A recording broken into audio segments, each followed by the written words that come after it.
What's up, guys? Welcome to Whale's Tales. My name is Greg, and in this video I'm going to be going over Outrider's hero challenges. And so yeah, last time we did Ruin, we did Gravity Spikes, and in this video I'm going to be going over both Sparrow and Vision Pulse. Just to kind of compare the two, Ruin and Outrider, because those are the two that I've done so far. Actually, I've already done Seraph as well, but that was a while ago. I did that video several months ago. But to kind of compare Outrider to Ruin, Ruin has like one really hard challenge for his hero, which is the body challenge for the 6 gravity spikes kills in one game, and then he has one really easy one for the overdrive kills. That one's super easy. I didn't even include that one in the video because it's so easy. I didn't feel like it was really worth showing that because I felt like pretty much anyone could do that without much trouble. But Outrider, kind of to contrast, has two challenges that are kind of challenging, but definitely more doable than something like the Gravity Spikes one. So both of them are a little bit easier than that, but they're not quite as easy. Neither one of them is quite as easy as like Overdrive. So there's a little bit more trickiness to like Vision Pulse compared to Overdrive. So that's why I'm gonna include them both. But I'm starting with Sparrow, and basically what you're watching in the clips. We're going to do all 6 Sparrow gameplay clips, and then 3 of the 4 Vision Pulse gameplay clips from 3 of the 4 Vision Pulse gameplays. Yeah. So how I'm doing these clips is basically I'm starting the clip the instant that I earn the specialist weapon or ability, and then I'm running the clip until I run it out basically, and then I'm starting the next clip. And if it's in, you can kind of keep track of whether or not it's in the same game or the game has changed based on the score and the map. So, or this is the next clip in this game of Team Deathmatch on Fringe, and actually right there was my 6th, because I had a nice 4-piece with that first one. And that was all I got. I just got the 4-piece with the first one, and then just 1 with my 2nd and 3rd, but that was good enough. So, that was number 1 down. And then this one is actually a game of Kill Confirmed. There's a couple games of Kill Confirmed, and I wouldn't recommend playing Kill Confirmed. I think Team Deathmatch is much better than Kill Confirmed for doing any of your hero challenges. But especially, like ones like this where you have it's an accuracy based weapon, I wouldn't recommend either for gravity spikes. But something like the Sparrow, Team Deathmatch works really well. I think Kill Confirmed is just not quite as good of an option. But I'm playing Kill Confirmed in this one because I was playing with a friend and he really likes Kill Confirmed, and I wasn't really like necessarily trying for it too hard. I mean, I still was running my overclock class, and I just happened to get it. So that should hopefully kind of show you that this challenge is fairly doable. If I can do this, and keep in mind I'm just kind of an average player, Call of Duty player, so if I can do this in Kill Confirmed, you can definitely do this in whatever game mode works best for you, because Kill Confirmed is probably like one of the worst game modes for pretty much any hero challenge. It's a relatively short game usually, and your specialist earn time is quite a bit longer than in something like Team Deathmatch, and the game tends to be a little bit more tryhardy. There's not quite as many noobs in Kill Confirmed as there is in Team Deathmatch. So I think Team Deathmatch is much better. Especially with like an accuracy-based weapon like the Sparrow, where it, the more noobier your opponents, the sort of more predictable movements they'll take throughout the map that you can kind of predict. Like these guys aren't really moving, like they're not jumping all over the place and trying to juke me or anything like that. They're just kind of running very predictably in like a straight line. So that's why I feel like Team Deathmatch works really nicely, because you get that sort of level of player a lot, and you can take advantage of that because it makes it a lot easier for you to line up your shots. So that's why I like TDM. Plus you earn your specialist weapon much more quickly. And like, look at this. I know this guy's gonna run through that door. I could just like clearly, based on where the spawns were, this guy just stops dead. So thank you very much. And so that's what I mean. That's kind of like a great example of like why Team Deathmatch is perfect, just to make this as easy as possible on yourself, because it is a difficult challenge. I mean, it's definitely tough. So that's my 2 cents with regards to game mode. Right here is actually a great example of using the fact that the bolt explodes to your advantage. That guy like saw me. He knew exactly where I was. He was ready to shoot me, and I didn't have a whole lot of time to line up a shot there. And that was actually my 6th in that game. And it was the last one I got that game. And so I had to kind of like just kind of derp those bolts in that room and hope that they landed close enough to him in order to explode him. And usually if you get 2 of them right next to somebody, that'll be enough to take him down. So that can be a great little tactic. You'll see me do that a lot actually as we're going through this. Actually, in that game of Kill Confirmed on evac, that was the 2nd one. My 6th kill was that way too, where I just spun around and fired it as someone was like shooting me in the back, and I happened to get them after I died from the bolt explosion. So that was pretty cool. Okay, so I can't remember if this is my 2nd or my 1st use of the Sparrow in this game, but actually this was actually a pretty bad decision to pull it out right now. Actually, I don't know if wraps had already been called in when I pulled it out, but there's wraps, and it's friendly wraps. But still, that's not necessarily the best idea, because it's going to fuck with the enemy spawns pretty bad, and they're going to be dying all over the place, and it's going to be hard to find somebody. So if there's wraps, or even like a wraith, like a high kill streak, that's a good time to just kind of hold off. Right here, this is a good time to use it. I can kind of easily predict where they're spawning. Looks like we're back in Kill Confirmed. Must have been playing with my buddy again. And I was just kind of like, you know, camping there because I had a good feeling that someone would eventually push up into that room. And I'm not trying to die. I'm trying to get, you know, my 6 Sparrow kills, whatever it takes. So this was actually really like, I don't know why that guy didn't finish the kill, but I'll take that. Anyway, so now we're at 4, I think, and you'll see I get numbers 5 and 6 in another sort of like exploding bolt way. I actually get a double kill by wheeling around and firing it right in between 2 guys that are right next to me, like right up here. They jump up right after me, and it's like, oh shit, and I fire one more as a 2nd bolt that I fired. It's hard to even see that I fired that 2nd shot, but I did, and it landed right between them, and it blew them both up after they killed me. So the Sparrow definitely has that going for it too. The Sparrow is not the best specialist weapon in the game. I don't think anyone would say it is, but it's definitely not bad. It's kind of sneaky usable. So I think it gets overlooked a lot. This is actually an example. I personally like the Sparrow better than the Annihilator. I think it's just kind of better than the Annihilator in pretty much any way. It's got more aim assist, and it has that explosion to it as well. So that guy misses me with his gun. He's probably a little scared that I have the Sparrow, and he pulls out his Annihilator, but my specialist weapon has way more aim assist, so it's a lot easier for me to get the kill.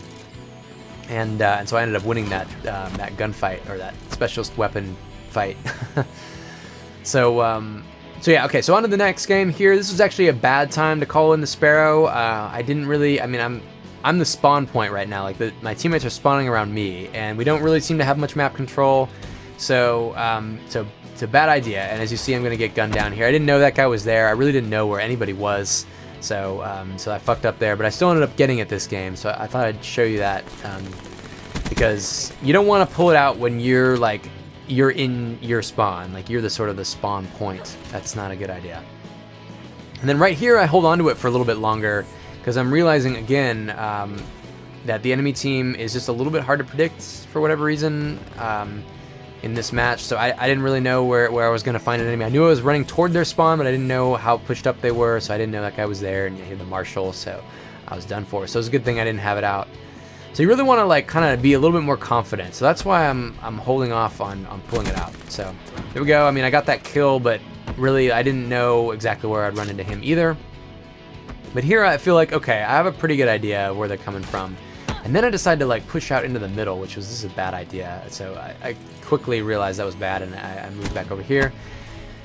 And now I'm just gonna kind of, you know, take it slow. I got that guy pushing up. There's probably not another guy pushed up too far yet. I have a feeling that he's gonna be right there. There he is.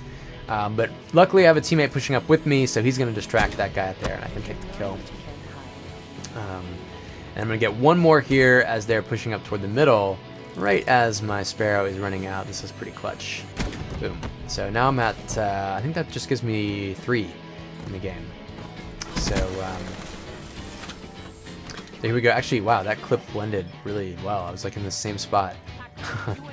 All right, so I'm pulling it out right away on this one, and this is fine. I know there's a guy camping here in the corner here, and I'm trying to actually explode him, and I got lucky and just made contact there. But here I get another explosion. I know this guy's gonna come for me. He knows exactly where I am, so I don't have time to line up a shot. I take advantage of the fact that the Sparrow bolt explodes, get my 5th kill there, and then here I have time to line up a shot, and well, I sort of did actually. Again, I kind of got lucky. I was just going for the explosion again. There's 6. So the fact that the bolt explodes kind of gives you a little bit more to work with. So I think right there was another explosion. It actually ends up happening a lot. So it's sort of, I feel like I was saying, I think the Sparrow is a little bit underrated. And that explosion definitely helps. I mean, you can take advantage of it in a situation where you're in a pinch and an enemy knows exactly where you are and is already prepared to start shooting you.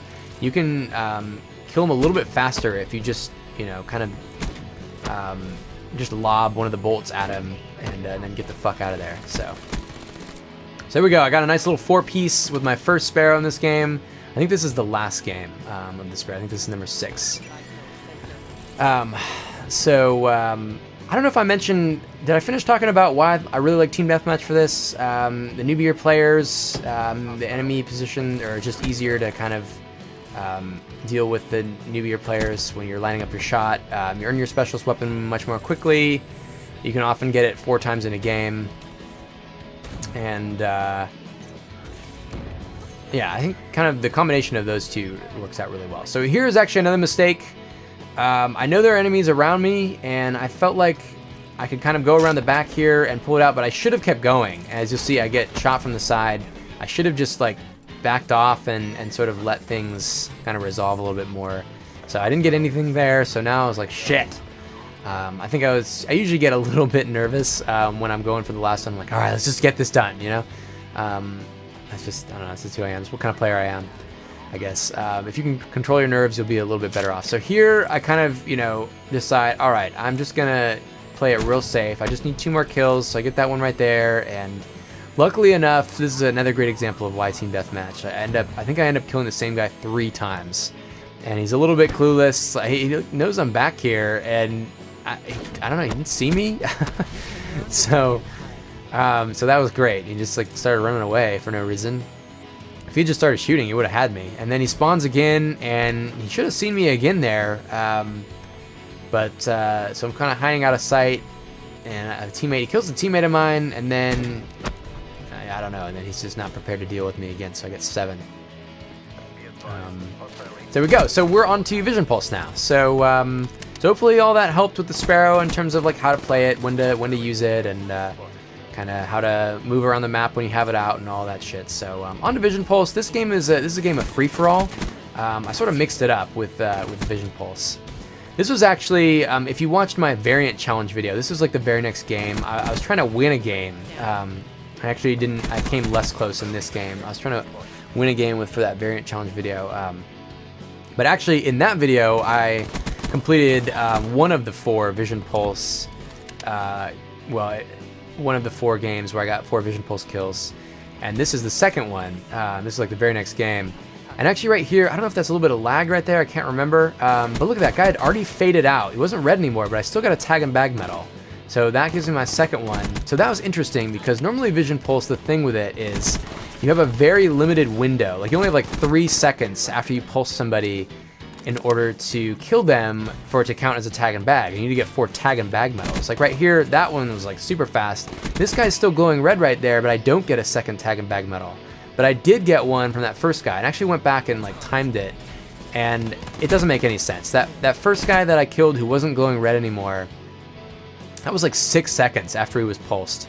Whereas the clip right afterwards, that guy that didn't count, who was still red, was only 5 seconds. So, or maybe even 4. So it's a little inconsistent, but the one thing about it is free-for-all seems to be a little bit longer. You have a little bit longer in free-for-all than you do in some other game modes in order to, your window in order to get the tag and bag medal is a little bit longer. That's what I noticed. So free-for-all is a good option. Here we got a game of domination, and domination works well. I mean, if you like domination, You're going to earn Vision Pulse enough times in Domination to definitely get it done. Spawns are relatively easy to predict, and if you're on a team that has good map control, then you should be all right. Let's see, we got a hater up here, and so that makes it really easy. I think I'm gonna end up going down into their spawn and taking out a guy who is trying to shoot down the hater or something like that. So I just pulse him and then just kill him right away. And I actually, if you watch the medals show up, I get 2 tag and bags right there. So that second guy counted as well. Sometimes the medals don't show up. Like I think the first couple that I got that game, they didn't show up, but they definitely still counted. So I'm at 4 right now. And we're going to go ahead and capture A, and then the spawns flip, which was like really nice. If I had needed 2 more, this would have been perfect. So we're pushing up here, and all of a sudden I see, okay, the spawns flip, and I'm like, whoop, all right. Let's go guard A. They're already starting to cap it. Go ahead and Vision Pulse, and then get a nice little double tag and bag right there. So that actually would have counted for like the double kills that you need with Vision Pulse, which is a hard part of the challenge. So then we got one more game. This is a game of TDM. And, oh, look, sounds like my background music ran out. That's fine. We'll just do it without it. So here's a good little tactical use. We both see each other, and I have the advantage because I have Vision Pulse, and that worked out nicely. Here was one where I was like, okay, I need to wait, because I don't want to pulse somebody and then just have them be killed by a teammate. So we've got sort of a big battle right here, and this guy looks like he's going to survive for another couple of seconds. So I went ahead and pulsed him and killed him. And couldn't pick up the next guy, so I'm at 2 now, and moving on to the third one. Let's see. Oh yeah, this guy was like trying to recover and just sit in the corner for a second, nice and easy. And so then I'm only gonna get 1 more, and I'm gonna kind of take it easy with it for a few seconds, and I don't want to waste my chance. I'm at 3. I definitely wasn't getting these every game. So I'm going to kind of hold on to it for a second and use it when I just run into it, or try to wait until I can run into an enemy who doesn't see me, so I can get a pretty easy kill. I can just kind of pulse him and then shoot him. Definitely want to take out this UAV. I'm not running Ghost because I'm running Overclock instead, and I wanted to have some other good. I definitely have 2 perk 3s, I think Awareness and Engineer. So once again, still hanging on to my Vision Pulse. No reason to use it just yet, but here we go. So a guy's going to kind of like run right past me, he doesn't see me, and then I'm going to pulse him. Now he knows I'm there, but I have the advantage because I have Vision Pulse up, and there we go, we got it. So cool, I hope you enjoyed the video. Hope it helped you out if you still need this challenge, and good luck to you. And I'll catch you in the next one we do in Profit. All right, later.